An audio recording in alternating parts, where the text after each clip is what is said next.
Hey guys, today's video is a first impressions on this Urban Decay The Velvetizer. This is a translucent mix in medium. It's pretty new.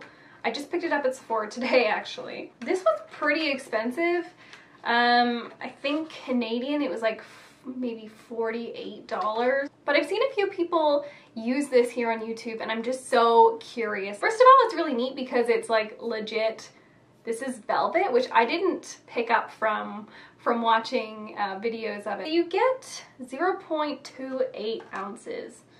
And I'm not sure if that's like more or less than what you normally get in kind of a translucent powder. It really feels like the silkiest, smoothest, thinnest thing I've ever felt. Like, this is definitely the most finely milled product I've ever touched in my life. So I guess let's just mix it into a foundation and see what it does, and then we can also put some on top as a setting powder and see how that goes. So I've got some like dewy-ish foundations here. This Givenchy Teint Couture Illuminating Longwear Foundation. I've also got Bourjois Healthy Mix, EX1 in Visiwear, and this Marc Jacobs Genius Gel, which I just did a review on yesterday, so that video will be up soon. Try the Bourjois Healthy Mix first.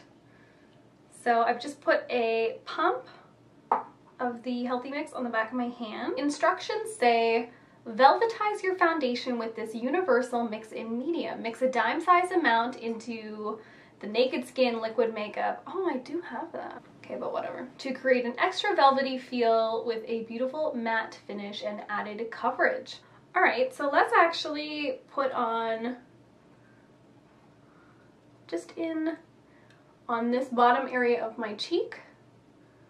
This is just the normal Healthy Mix serum with nothing added. So let's do the same one pump. I don't even know how to do this. I'm just gonna like dump a little bit out into the cap and then dump that.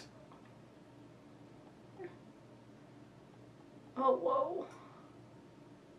I may have added too much.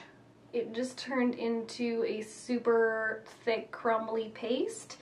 So I'm just gonna add a little bit more foundation because I don't even think I could spread that. But I could totally see how that made it so much thicker.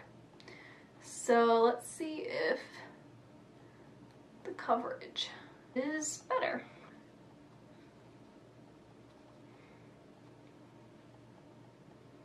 Okay, well, it definitely made it more matte.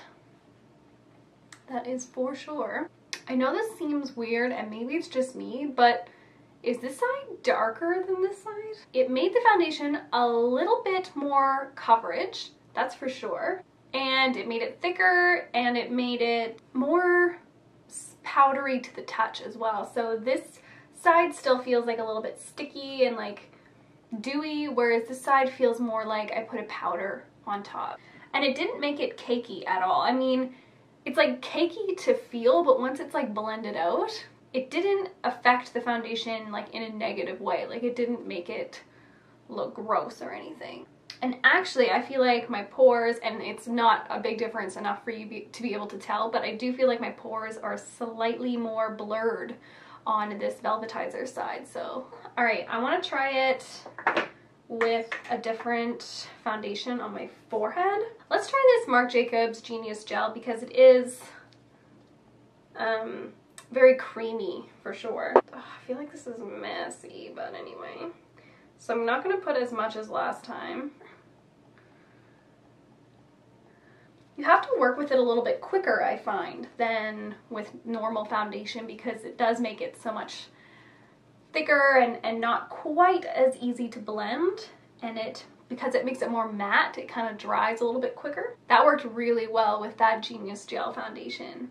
It made it much more matte. It set down like pretty much immediately. It just looks perfect. It looks like I set it with a powder, but it's not cakey or anything. Okay, cool. I am not hating it at all. So let's try to put some powder on top, I guess. I'm just gonna take this e.l.f. powder blurring brush. I usually do not like setting my face with powder very often. There are very few powders that I find look good on my skin. I don't know why. I just have like a lot of texture issues and big pores. So I find that powder often makes my face look way worse. It feels so soft though. If you're in Sephora, just feel it. Just touch it with your fingers because it's literally like nothing that I've ever felt before. And you know what? The powder actually doesn't look that bad. Because it's so finely milled, it really is almost invisible. It did pick up on a couple tiny dry flakes that I have going on like right here. But overall, I don't hate this powder at all.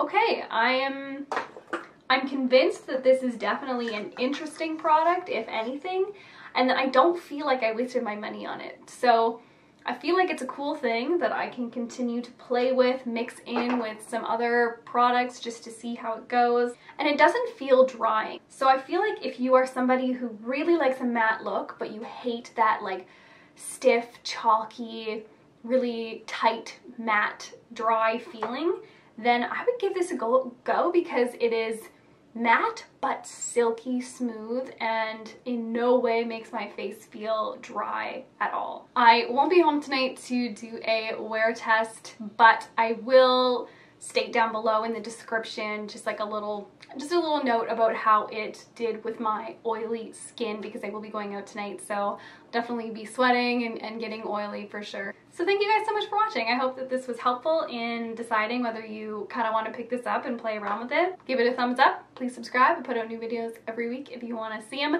And I'll see you in the next one.